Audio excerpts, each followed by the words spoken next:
warga, selamat datang di kanal terbaru Kontras, yaitu City Tour. Di dalam program ini kita akan mencoba untuk napak tilas sekitar kejadian pada masa lalu, yaitu pelanggaran HAM masa lalu yang banyak terjadi di Indonesia. Nah, kali ini karena lokasinya ada di Jakarta, kita akan ke Tanjung Priuk.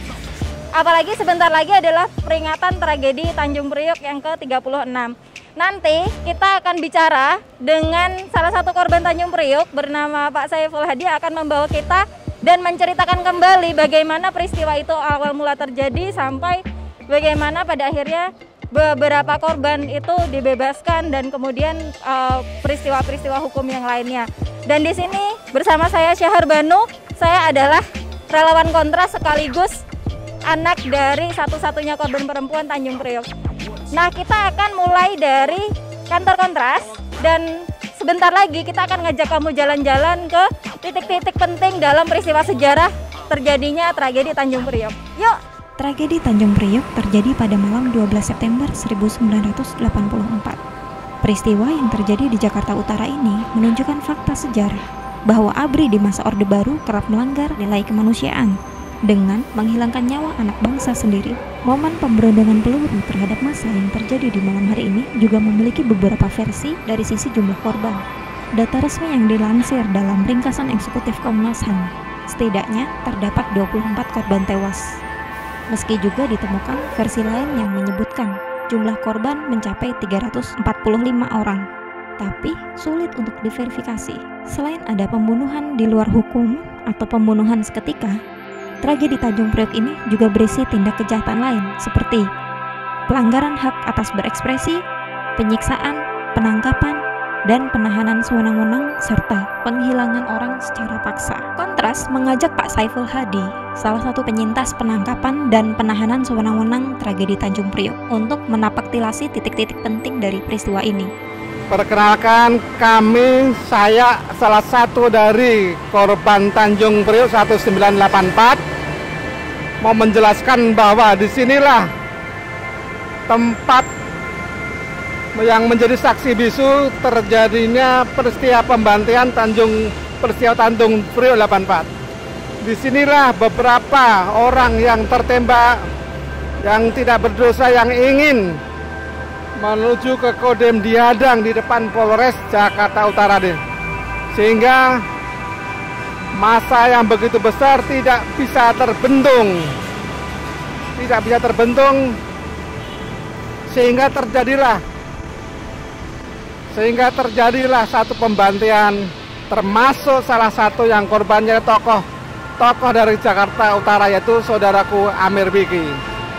Peristiwa Tanjung Priuk inilah yang menjadi salah satu peristiwa pelanggaran HAM terbesar di abad ini, yang mana berapa ratus orang telah dibantai, bahkan beberapa orang tidak jelas di mana meninggalnya, tidak jelas dikubur di mana, tidak jelas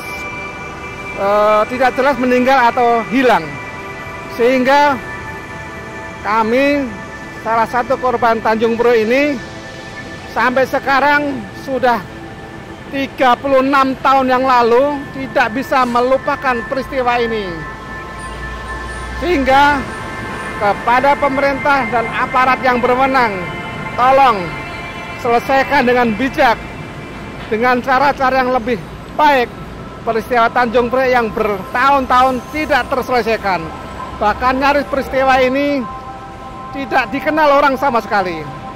Tragedi Tanjung Priuk dipicu oleh tindakan seorang bintara pembina desa atau saat itu disebut dengan Babinsa bernama Sertu Hemanu. Ia mendatangi musola As-Saadah untuk mencopot pamflet di pagar musola pada tanggal 7 dan 8 September 1984. Sertu Hermano masuk ke musola tanpa melepas sepatu larsnya.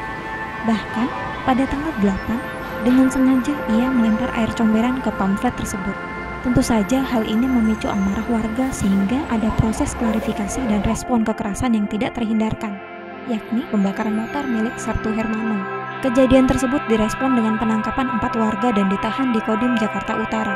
Warga yang diwakili oleh tokoh ulama bernama Amir Biki melakukan lobi ke pihak terkait untuk melepaskan para warga yang ditahan. Warga kemudian menyelenggarakan pengajian di Jalan Sindang sambil menunggu pelepasan. Pengajian ini kabarnya dihadiri hingga 50.000 orang. Karena hingga jam 11 malam tak kunjung ada kabar pelepasan, rombongan warga mendatangi Kodim Jakarta Utara dan Polsek Koja.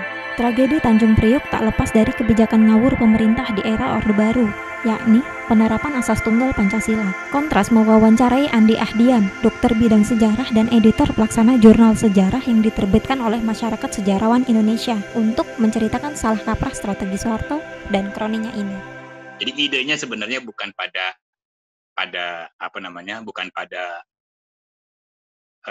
memang dia dianggap sebagai ideologi, tapi tekanannya pada bagaimana sebuah kestabilan jangka panjang, kestabilan politik jangka panjang bisa diciptakan. Nah, ini yang kemudian dirumuskan menjadi Pancasila sebagai asas tunggal. Jadi pada dekade 80-an kan nanti akan ada resistensinya. Tapi agenda itu sudah bermulai sejak 70-an dengan ada fusi partai, ya, partai-partai disederhanakan dan sebagainya. Semua ditunggalkan gitu. Jadi dibuat sederhana supaya tidak ada bentuk konflik ide politik tandingan di dalam sistem politik Orde Baru saat itu. Nah, itulah yang menjadi dasar kenapa kemudian ada ide tentang asas tunggal. Asas tunggal ini sebenarnya yang paling dirugikan dalam asas tunggal ini saat itu ya memang tidak lain adalah kelompok Islam, ya, karena memang bagi kelompok Islam untuk mendapatkan dukungan dari massa pendukung mereka yang menyuarakan aspirasi keagamaan itu. Nah, itu yang kemudian menjadi dasar dari konflik yang laten sebenarnya, ya. Tidak muncul ke permukaan, tapi dia menjadi sebuah keresahan di kalangan politisi Islam, organisasi-organisasi politik Islam yang merasa menjadi sangat terbatas langkahnya di dalam agenda politik mereka. Nah, dari konteks itulah kemudian seruan terhadap Pancasila sebagai asas tunggal menjadi sebuah kerangka yang dilihat sebagai cara negara melakukan hegemoni politik secara masif, ya, terhadap partai kehilangan kaki dengan tidak adanya landasan ideologi yang mengikat organisasi partai mereka dengan massa pendukungnya. Jadi konfliknya itu jadi panjang sebenarnya, ya, tidak satu, ya. Dari tahun ada misalnya dari kampanye, kita bisa lihat pada kampanye tahun awal 80-an, gejolak itu muncul tuh. Dan itu yang kemudian menjadi landasan yang dipakai oleh negara saat itu atau rejim Orde Baru saat itu untuk memaksakan semua partai harus menerima prinsip Pancasila sebagai asas tunggal. Nah, kira-kira gitu, ya, konteks latar belakangnya.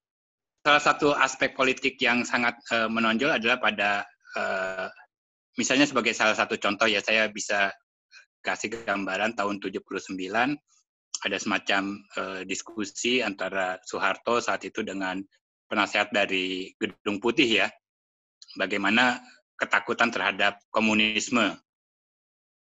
Nah, sebagai ancaman di wilayah Asia Tenggara, dan Soeharto saat itu mengatakan bahwa mereka sangat percaya diri bahwa bisa menandingi perkembangan komunisme di Indonesia karena sudah terbukti dengan ideologi Pancasila bisa menjadi satu dasar untuk mengatasi gerakan tersebut dalam konteks politik itu. Nah, selanjutnya memang pada akhirnya dia menjadi sebuah instrumen yang sangat efektif bagi pemerintah Orde Baru saat itu untuk menjadikan titik tolak ketika sistem politik disederhanakan di bawah kontrol pemerintah. Jadi politik hanya sekedar partai itu hanya sekedar figura, ya, ornamen yang memperkaya bahwa ada praktek demokrasi, tapi pada intinya tidak ada demokrasi. Tragedi Tanjung Priok juga menunjukkan berlebihannya pengerahan militer dalam sendi-sendi kehidupan bangsa, sehingga terjadi kejahatan kemanusiaan. dan efek-efek buruk lain yang tak terhindarkan. Saya kira jadi memasuki dekade 80-an itu kan satu konteks di mana pemerintah Orde Baru atau rezim Orde Baru sedang kuat-kuatnya ya. Satu aspek kenapa mereka sangat kuat adalah mereka bisa mendapatkan keuntungan besar dari bom minyak, sehingga pemerintah punya cukup banyak uang untuk menjalankan pembangunan. Itu satu. Jadi pemerintah tidak bergantung pada pajak, bergantung pada masyarakat untuk membangun proyek-proyek pembangunan ya, sudah punya cukup banyak uang dengan bom minyak. Dari situ kemudian juga yang memunculkan apa yang disebut teknokratisme Orde Baru ya. Jadi ada beberapa elemen kunci ya, pertama kalangan teknokrat, kemudian juga yang didukung oleh militer. Nah, peran militer dalam politik itu kan sudah mulai dari tahun 70-an ya, awal 70-an. Dari yang sebelumnya, sebenarnya bukan 70-an, dari tahun 60-an kan militer sudah punya peran penting dalam politik Indonesia ya, selalu ya. Pada masa sejak kancah revolusi terbentuknya negara Indonesia modern itu, kaum militer sudah punya peran besar dalam kehidupan politik. Dia terwujudkan dalam bentuk yang paling full, paling penuh itu pada periode Orde Baru. Karena pada masa periode sebelumnya masih ada partai politik yang mengimbangi. Nah, setelah partai-partai politik itu hilang, kekuatan politik itu hilang, hanya ada lembaga yang paling solid, lembaga yang paling terorganisir saat itu yang namanya militer, Angkatan Darat khususnya ya. Karena dia yang menjadi unsur kelembagaan yang mengikat masyarakat Indonesia dari piramida paling puncak di istana sampai ke desa-desa. Ingat dulu ada Babinsa. Organisasi tentara lah yang saat itu bisa menjalankan fungsi itu. Sementara partai-partai lain tidak bisa. Partai hanya bisa sampai pada level kabupaten ya, ada prinsip masa mengambang. Sehingga dalam setiap aspek kehidupan masyarakat, secara perlahan militer mulai mengambil alih bahkan sampai pada hal-hal yang sifatnya kultural ya, hal-hal yang sifatnya di luar unsur kehidupan militer. Kita bisa bayangkan dekade 80-an, kontrol itu misalnya katakanlah ya, Anda untuk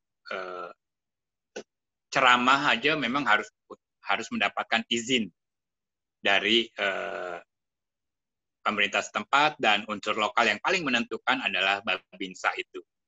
Nah, ini yang menimbulkan ketegangan sebenarnya ya, awalnya terutama di kalangan politisi Islam yang kemudian tergabung dalam P3 saat itu ya, sebagai salah satu alternatif. Tapi tandingan itu tidak berlangsung lama karena sampai 80-an semua aspek kehidupan mulai, artinya kontrol militer semakin menguat di dalam setiap aspek kehidupan masyarakat. Penyelesaian tragedi Tanjung Priok menghadirkan kekecewaan bagi para korban dan kita yang peduli dengan kemanusiaan. Meski kasus ini sudah mengalami pengadilan HAM ad hoc, namun keadilan berupa pengungkapan kebenaran, pertanggungjawaban bagi mereka yang bersalah, hingga pemenuhan hak-hak para korban belum juga dipenuhi negara.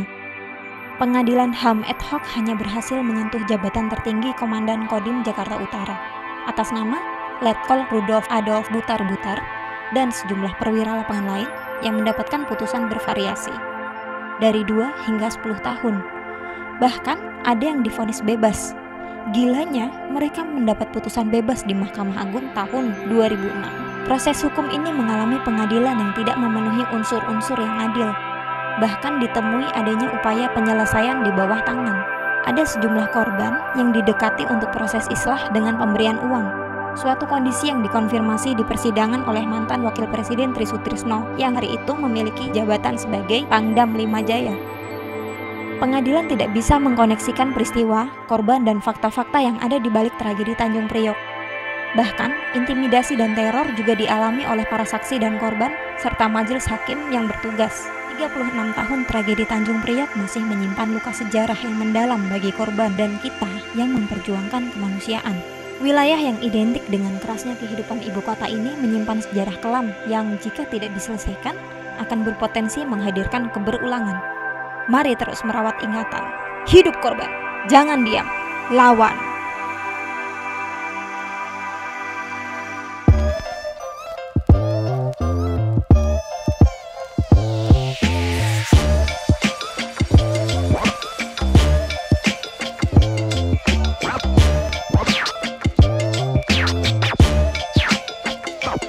what's up.